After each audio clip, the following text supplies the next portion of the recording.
आज श्री बृहस्पतिवार व्रत कथा। भारतवर्ष में एक प्रतापी और दानी राजा राज्य करता था। वह नित्य गरीबों और ब्राह्मणों की सहायता करता था। ये बात उसकी रानी को अच्छी नहीं लगती थी। वह नहीं गरीबों को दान देती, नहीं भगवान का पूजन करती थी और राजा को भी दान देने से मना किया करती थी। एक दिन राजा शिकार खेलने वन को गए हुए थे, तो रानी महल में अकेली थी। उसी समय बृहस्पति देव साधु वेश में राजा के महल में भिक्षा के लिए गए और भिक्षा मांगी। रानी ने भिक्षा देने से इनकार किया और कहा, हे साधु महाराज, मैं तो दान पुण्य से तंग आ गई हूँ। मेरा पति सारा धन लुटाते रहते हैं। मेरी इच्छा है कि हमारा धन नष्ट हो जाए, फिर न रहेगा बांस न बजेगी बांसुरी। साधु ने कहा, देवी तुम तो बड़ी विचित्र हो। धन संतान तो सभी चाहते हैं, पुत्र और लक्ष्मी तो पापी के घर भी होने चाहिए। यदि तुम्हारे पास अधिक धन है तो भूखों को भोजन दो, प्यासों के लिए प्याऊ बनवाओ, मुसाफिरों के लिए धर्मशालाएं खुलवाओ। जो निर्धन अपनी कुंवारी कन्याओं का विवाह नहीं कर सकते उनका विवाह करा दो। ऐसे और कई काम हैं जिनके करने से तुम्हारा यश लोक परलोक में फैलेगा। परंतु रानी पर उपदेश का कोई प्रभाव न पड़ा। वह बोली, महाराज आप मुझे कुछ न समझाएं। मैं ऐसा धन नहीं चाहती जो हर जगह बांटती फिरूं। साधु ने उत्तर दिया, यदि तुम्हारी ऐसी इच्छा है तो तथास्तु। तुम ऐसा करना कि बृहस्पतिवार को घर लीपकर पीली ती से अपना सिर धोकर स्नान करना, ती चढ़ाकर कपड़े धोना। ऐसा करने से आपका सारा धन नष्ट हो जाएगा। इतना कहकर वह साधु महाराज वहां से आलोप हो गए। साधु के अनुसार कई बातों को पूरा करते हुए रानी को केवल 3 बृहस्पतिवार ही बीते थे कि उसकी समस्त धन संपत्ति नष्ट हो गई। भोजन के लिए राजा का परिवार तरसने लगा। तब एक दिन राजा ने रानी से बोला कि हे रानी, तुम यहीं रहो, मैं दूसरे देश को जाता हूँ, क्योंकि यहाँ पर सभी लोग मुझे जानते हैं, इसलिए मैं कोई छोटा कार्य नहीं कर सकता। ऐसा कहकर राजा परदेश चला गया। वहाँ वह जंगल से लकड़ी काट कर लाता और शहर में बेचता। इस तरह वह अपना जीवन व्यतीत करने लगा। इधर राजा के परदेश जाते ही रानी और दासी दुखी रहने लगी। एक बार जब रानी और दासी को 7 दिन तक बिना भोजन के रहना पड़ा, तो रानी ने अपनी दासी से कहा, हे दासी, पास ही के नगर में मेरी बहन रहती है। वह बड़ी धनवान है, तू उसके पास जा और कुछ ले आ, ताकि थोड़ी बहुत गुजर बसर हो जाए। दासी रानी की बहन के पास गई।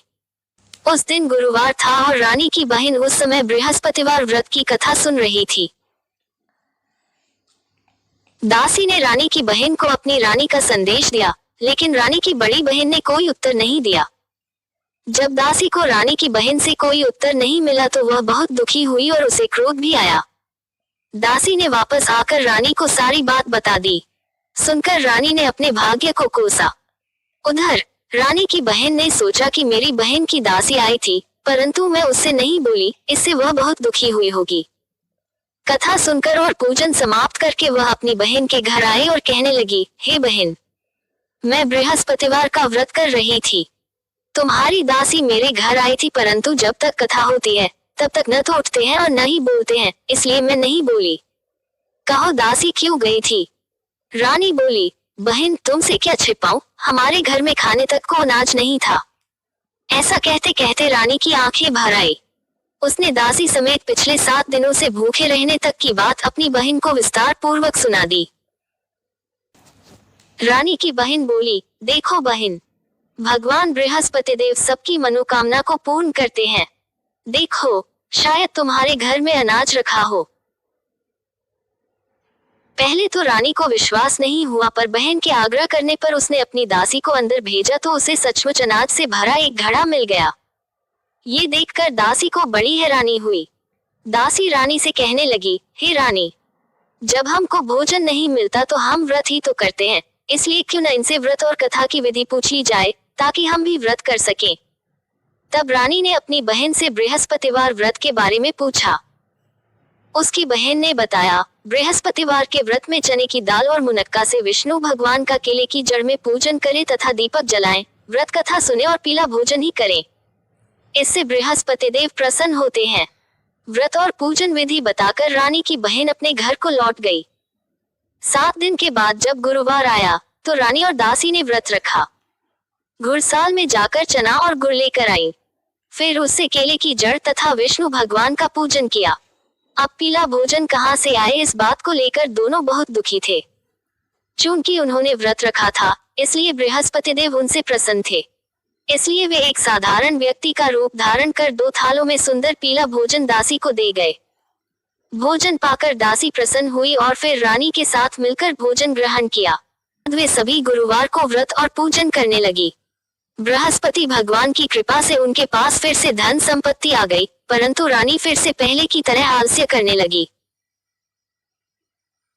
तब दासी बोली, देखो रानी, तुम पहले भी इस प्रकार आलस्य करती थी, तुम्हें धन रखने में कष्ट होता था, इस कारण सभी धन नष्ट हो गया, और अब जब भगवान बृहस्पति की कृपा से धन मिला है तो तुम्हें फिर से आलस्य होता है। रानी को समझाते हुए दासी कहती है कि बड़ी मुसीबतों के बाद हमने ये धन पाया है, इसलिए हमें दान पुण्य करना चाहिए, भूखे मनुष्यों को भोजन कराना चाहिए और धन को शुभ कार्यों में खर्च करना चाहिए, जिससे तुम्हारे कुल का यश बढ़ेगा, स्वर्ग की प्राप्ति होगी और पितृ प्रसन्न होंगे। दासी की बात मानकर रानी अपना धन शुभ कार्यों में खर्च करने लगी, जिससे पूरे नगर में उसका यश फैलने लगा। बृहस्पतिवार व्रत कथा के बाद श्रद्धा के साथ आरती की जानी चाहिए। इसके बाद प्रसाद बांटकर उसे ग्रहण करना चाहिए। एक दिन राजा दुखी होकर जंगल में एक पेड़ के नीचे आसन जमाकर बैठ गया। वह अपनी दशा को याद करके व्याकुल होने लगा। बृहस्पतिवार का दिन था। एकाएक उसने देखा कि निर्जन वन में एक साधु प्रकट हुए। वह साधु वेश में स्वयं बृहस्पति देवता थे। लकड़हारे के सामने आकर बोले, हे लकड़हारे, इस सुनसान जंगल में तू चिंता मग्न क्यों बैठा है? लकड़हारे ने दोनों हाथ जोड़कर प्रणाम किया और उत्तर दिया, महात्मा जी, आप सब कुछ जानते हैं, मैं क्या कहूँ। ये कहकर रोने लगा और साधु को अपनी आत्मकथा सुनाई। महात्मा जी ने कहा, तुम्हारी स्त्री ने बृहस्पति के दिन बृहस्पति भगवान का निरादर किया है, जिसके कारण रुष्ट होकर उन्होंने तुम्हारी यह दशा कर दी। अब तुम चिंता को दूर करके मेरे कहने पर चलो तो तुम्हारे सब कष्ट दूर हो जाएंगे और भगवान पहले से भी अधिक संपत्ति देंगे। तुम बृहस्पति के दिन कथा किया करो। 2 पैसे के चने मुनक्का लाकर उसका प्रसाद बनाओ और शुद्ध जल से लोटे में शक्कर मिलाकर अमृत तैयार करो। कथा के पश्चात अपने सारे परिवार और सुनने वाले प्रेमियों में अमृत व प्रसाद बांटकर आप भी ग्रहण करो। ऐसा करने से भगवान तुम्हारी सब मनोकामनाएं पूरी करेंगे।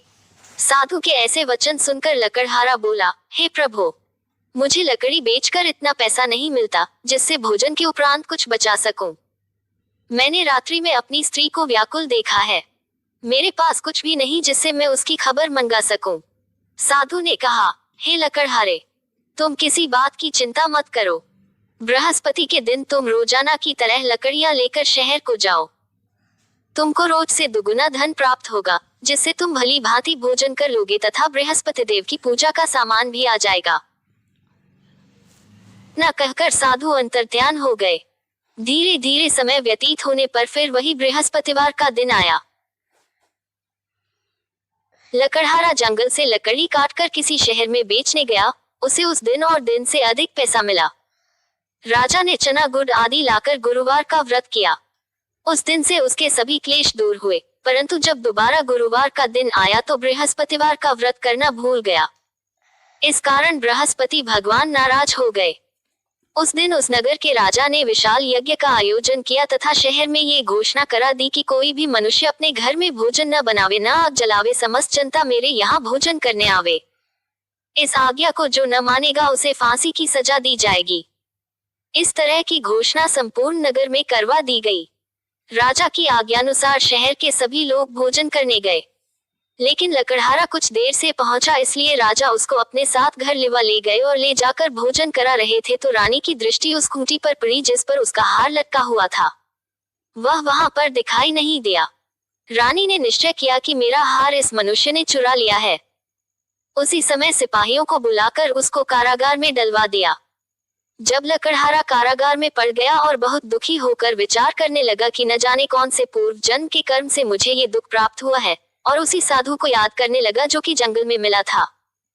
उसी समय तत्काल बृहस्पति देव साधु के रूप में प्रकट हुए और उसकी दशा को देखकर कहने लगे, अरे मूर्ख, तूने बृहस्पति देव की कथा नहीं करी, इस कारण तुझे दुख प्राप्त हुआ है। आप चिंता मत कर, बृहस्पतिवार के दिन कारागार के दरवाजे पर 4 पैसे पड़े मिलेंगे। उनसे तू बृहस्पति देव की पूजा करना, तेरे सभी कष्ट दूर हो जाएंगे। बृहस्पति के दिन उसे 4 पैसे मिले। लकड़हारे ने कथा कही। उसी रात्रि को बृहस्पति देव ने उस नगर के राजा को स्वप्न में कहा, हे राजा, तुमने जिस आदमी को कारागार में बंद कर दिया है वह निर्दोष है। वह राजा है, उसे छोड़ देना। रानी का हार उसी खूंटी पर लटका है।